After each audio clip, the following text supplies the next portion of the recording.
Hey everybody. So in past videos this summer I've been talking about, I've talked about cap space and I've talked about the Winnipeg Jets. And the Jets were a team with a lot of cap space but a lot of RFAs and guys that they needed to sign. And over the last couple of days the Jets have signed quite a few of those important RFAs that they really needed to get contracts done. Um, Adam Lowry signed a 3-year deal worth just under $3 million per year, 2.917 per season. Obviously, he's a very important depth forward for them, a young player, a physical player, and someone who can play either as a third liner or a fourth liner. Brandon Tanev, he signed a 1-year deal at $1.15 million.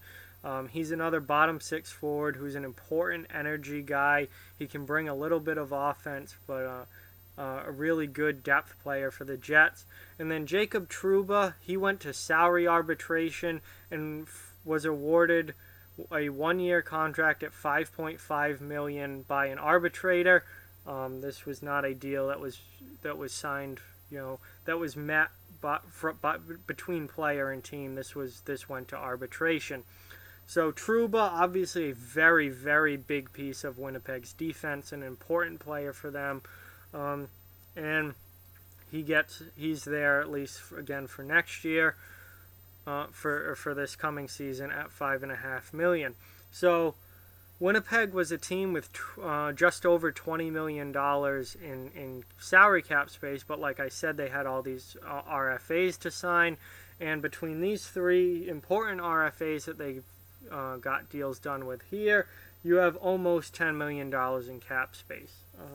5.5 for Trouba, then just over 1 for Tanev, so that's a little over 6.5, and then almost 3 for Lowry. You're at almost $10 million in cap space, so they're down to about $10 million left in cap space. Not that there's anyone really left to spend that on, but Winnipeg needed to get these guys signed for sure.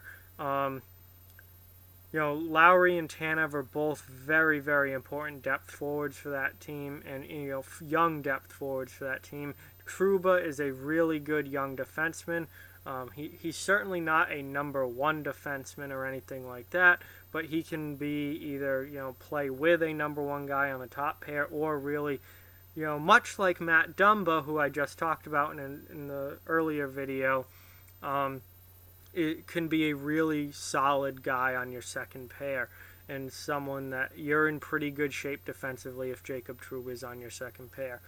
The thing with Trouba is he and Winnipeg have been unable to come to any long-term contract. And you just saw Dumba get a deal for 5 years at $6 million per.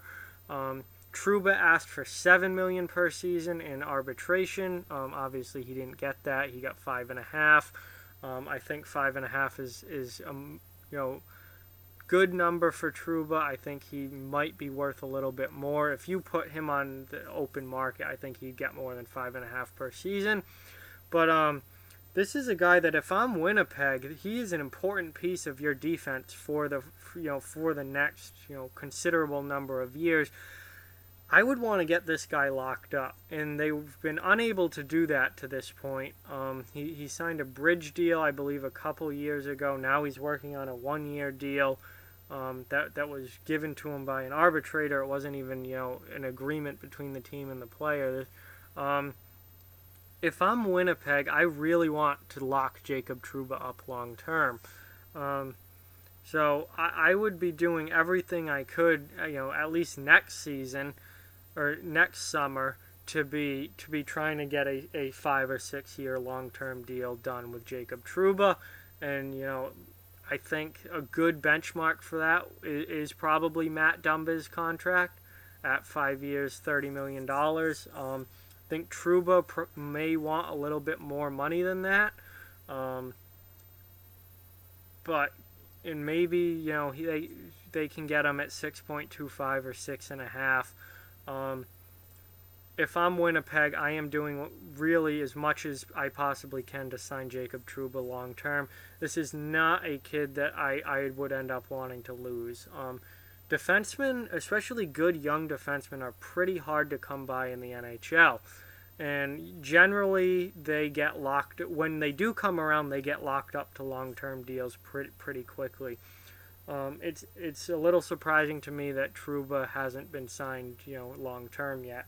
But they have all of this season to try and negotiate an extension with him. In the next summer, they'll have more time to try and get something more permanent done with Trouba. But for right now, he's just working on this one-year deal. So three important players and restricted free agents are now at least under contract for next season in Winnipeg, and these are players that Winnipeg really need next season to play and play well. Losing Paul Stastny is going to be a loss for Winnipeg. How hard that loss hits them, we'll have to wait and see, but they're going to need these players to play well. Trouba, a very important piece on the back end, and Lowry and Tanev are very important bottom six forwards, depth players that are really very valuable depth players and know their roles and play in their roles very well. So, three more RFAs locked up by the Jets. Let me know what you guys think down in the comments below. Like, comment, share, subscribe, follow on social media. Check out offthewallhockey.com. All those links in the description below. Keep spreading the word about this channel. Let's keep this thing growing. Thank you so much for watching. I hope you enjoyed the video, and I'll talk to you guys soon.